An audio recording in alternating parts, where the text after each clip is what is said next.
तक कोई मतलब समझ में नहीं आ रहा है। अनाप शनाप रूल बना रखे हैं और इनको बड़ा इजीली चेंज करके टीचर्स को बेनिफिट दिया जा सकता है, लेकिन नहीं दिया जा रहा है।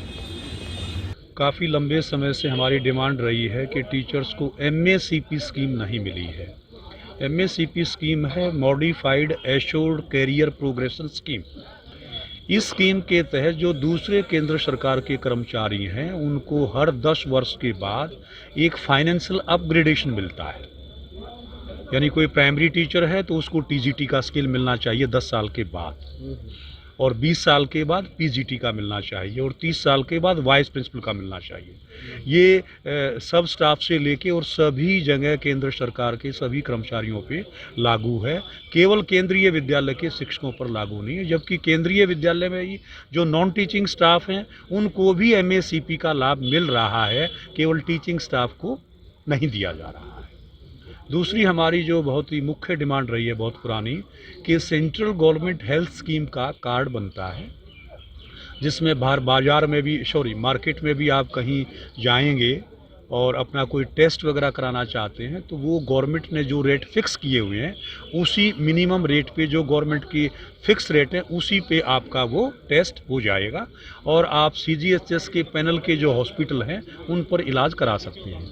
इवन दिल्ली सरकार ने भी हर एक एम्प्लॉई को कार्ड बना के दिए हुए और कैशलेस उनका इलाज होता है, और हम कहने के लिए केंद्र सरकार में आते हैं और हमें मेडिकल फैसिलिटी भी ठीक से नहीं मिल पा रही है। दूसरी हमारी डिमांड ये थी। तीसरी डिमांड हमारी थी कि काफ़ी हमारे शिक्षक ऐसे हैं जिनको पेंशन स्कीम का लाभ नहीं मिल रहा है।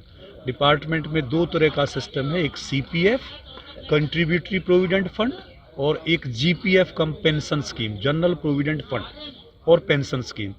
तो कुछ लोगों को उस समय जानकारी नहीं थी, कुछ प्रिंसिपल्स वगैरह ने और दूसरे लोगों ने उनसे गलत ऑप्शन फॉर्म भरवा दिए सीपीएफ का। अब वो लोग चाह रहे हैं कि हमें भी पेंशन स्कीम में कन्वर्ट किया जाए, और इसमें मेरा ख्याल मुश्किल से 1500-2000 टीचर बचे होंगे जिनको इसका लाभ नहीं मिल रहा है। कोर्ट केस भी वो लोग जीत चुके हैं, लेकिन अभी डिपार्टमेंट ने इम्प्लीमेंट नहीं किया है। तो तीसरी हमारी मुख्य डिमांड ये है कि जो सीपीएफ ऑप्टीज हैं उन सबको भी पेंशन स्कीम का लाभ मिलना चाहिए।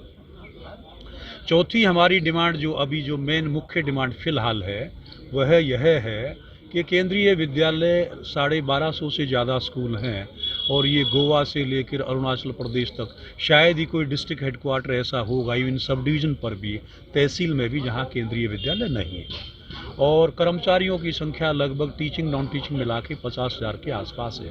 तो उनको ट्रांसफ़र चाहिए। ये केंद्र सरकार की एक प्रक्रिया है कि भी रिक्वेस्ट ट्रांसफ़र आप मांग सकते हो जहाँ भी जाना चाहते हैं, जहाँ वैकेंसी खाली है। तो पिछले साल भी कोविड की वजह से ट्रांसफ़र नहीं किए और इस साल भी नहीं किए। तो 2 साल से शिक्षकों के भी और गैर शिक्षकों के भी ट्रांसफ़र्स नहीं हो रहे हैं। फॉर एग्जाम्पल, जो टीचर बैठा हुआ है तमिलनाडु में या गोवा में या आपका कारगिल में, लेह लद्दाख से भी 150 किलोमीटर ऊपर नुब्रा, जहाँ ऑक्सीजन की बहुत कमी है, वहाँ टीचर बैठे हुए हैं। उनको 3 साल के बाद हार्ड स्टेशन की पोस्टिंग पूरी करने के बाद, टेनियर पूरा करने के बाद उनको चॉइस पोस्टिंग मिलनी चाहिए। अब उनको 3 साल की बजाय वहाँ 5 साल रुकना पड़ रहा है, जबकि एक मिनट वहाँ बिताना बड़ा मुश्किल होता है। मैंने खुद लेह में विजिट किया हुआ है, कारगिल और लेह में, तो वहाँ की जो स्थिति है वो मैं वाकिफ़ हूँ। वहाँ बहुत ऑक्सीजन की कमी है, मुझे भी वापसी में फ़्लाइट से आना पड़ा था ऑक्सीजन की कमी की वजह से। इस प्रदर्शन को आगे कैसे लगेगा? इस प्रदर्शन को आगे तो हमारा आज एक किस्म से टोकन प्रोटेस्ट था, जिसको हम आगे बढ़ाएंगे और बड़ी संख्या में बढ़ाएंगे। अभी तो दिल्ली पुलिस ने जो परमिशन दी थी वो केवल 100 लोगों के आसपास उन्होंने कहा था कि आप 100 से ज़्यादा संख्या में जुटाएं, मास्क वगैरह लगा के आए, सोशल डिस्टेंसिंग का पालन करें। हमने वो सब किया, सभी लोग मास्क लगा के आए, सोशल डिस्टेंसिंग का पालन किया, सैनिटाइज़र वगैरह हमने यहाँ सब रखे हुए थे जगह जगह पर। तो आगे हम इसको दूसरी एसोसिएशंस के साथ मिल के और एक जॉइंट एक्शन कमेटी बनाने का हमारा विचार है। 3 एसोसिएशन है डिपार्टमेंट में जो मान्यता प्राप्त हैं, 2 हमारे साथ अभी हैं, तीसरी से भी हम बात करेंगे। अगर वो हमारे साथ आते हैं तो ये लड़ाई को थोड़ा और मजबूती मिलेगी, और नहीं तो हम अपने तरीके से दोनों एसोसिएशन मिलकर इस काम को आगे बढ़ाएंगे।